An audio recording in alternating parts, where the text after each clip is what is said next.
Nathan Mayer Rothschild, the third and arguably most gifted son of the family's patriarch, Mayer Amschel Rothschild, moved his family from Manchester to London in July of 1811.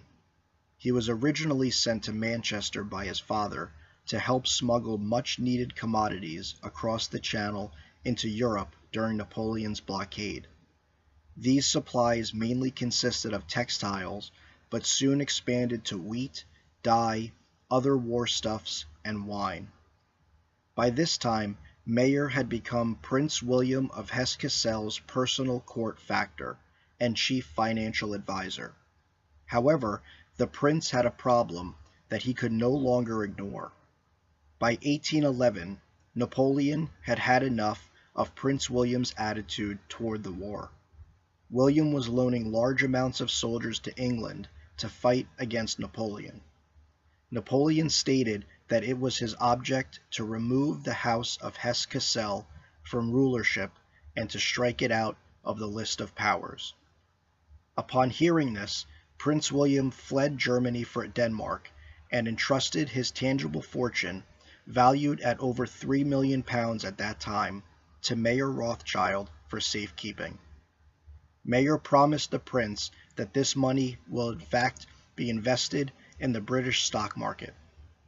According to legend, this money was first hidden away in wine casks at the Rothschild home in Frankfurt, and after escaping the search of Napoleon's soldiers, was then given to Nathan in London to purchase British stock for Prince William. But Nathan did not use this money to purchase stock, as he was instructed to do so by Prince William through his father. Instead, he used it to further his family's fortune. Nathan invested this £3 million in gold from the East India Company during an open auction.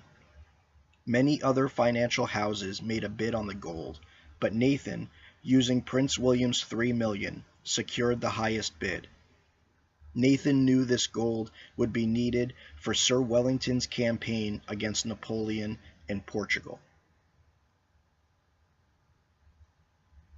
Mayer's fifth son, Jacob, was sent to Paris in 1811 at age 19. After arriving in Paris, Jacob changed his name to James.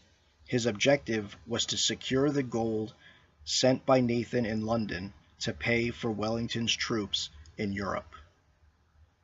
On the stolen money, Nathan made no less than 4 profits. On the sale of Wellington's paper, which Nathan bought at 50 cents on the dollar and collected at par. On the sale of this gold to Wellington.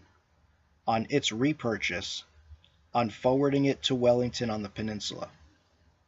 Nathan bragged at a dinner party in London that this was the best business he'd ever done.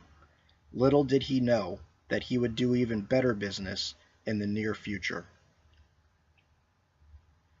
Wellington's attacks from the south and other French defeats ultimately forced Napoleon to abdicate, and he was exiled to Elba, a tiny island off the coast of Italy, supposedly exiled from France forever. However, in 1815, Napoleon escaped his exile and returned to Paris. French troops were sent to capture him, but such was his charisma that the soldiers rallied around their old leader and hailed him as their emperor once again. On June 18, 1815, 74,000 French troops met 67,000 troops of Wellington's from Britain and other European nations on the Waterloo battlefield in present-day Belgium. Nathan Rothschild stationed a trusted agent, a man named Rothworth, on the north side of the battlefield, closest to the English Channel. When the outcome became known, Rothworth took off for the Channel and was able to deliver to Nathan the news of Napoleon's defeat a full 24 hours before Wellington's own courier. Nathan personally went to the stock exchange and took up his usual position beside an ancient pillar. If Wellington had been defeated, and Napoleon was loose on the continent again, Britain's financial situation would have become grave indeed. At that time, British bonds were called consols, and they were traded on the floor of the stock exchange.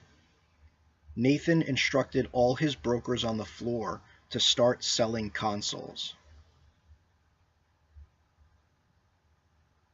Other nervous investors saw that Nathan was selling. It could only mean one thing.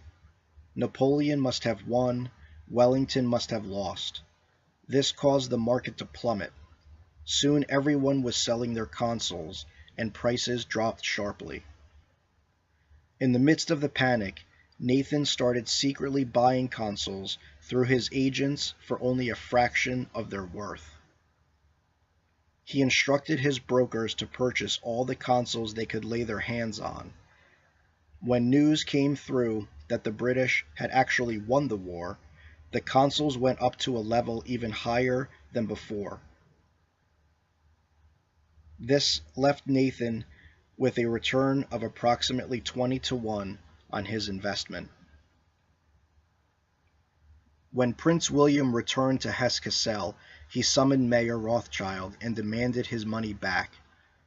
Mayor returned William's money with the interest the British stock would have paid him had the investment actually been made, but the Rothschilds kept all the past profits using William's money.